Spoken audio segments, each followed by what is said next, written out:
В мастерской Хасана Базаева всегда царит творческий беспорядок. Вот уже 23 года мужчина создает чеченский национальный инструмент дечик-пондер. К любимому делу мастер относится с особым трепетом. В каждую работу вкладывает не только огромный труд, но и частичку души.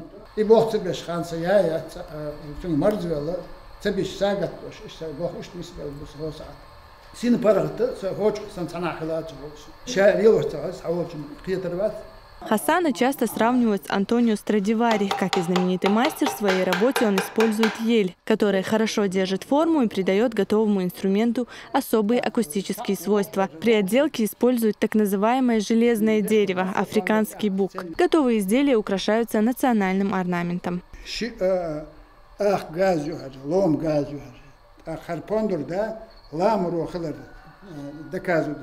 На изготовление дечик-пондера у Хасана обычно уходит неделя. Сейчас у него большой заказ, который необходимо выполнить в ближайшее время. На этот случай у него всегда имеются заготовки. Музыкальным талантом Хасан себя не считает. Говорит, что делать инструменты у него получается лучше, чем играть на них. Оказалось, скромничает.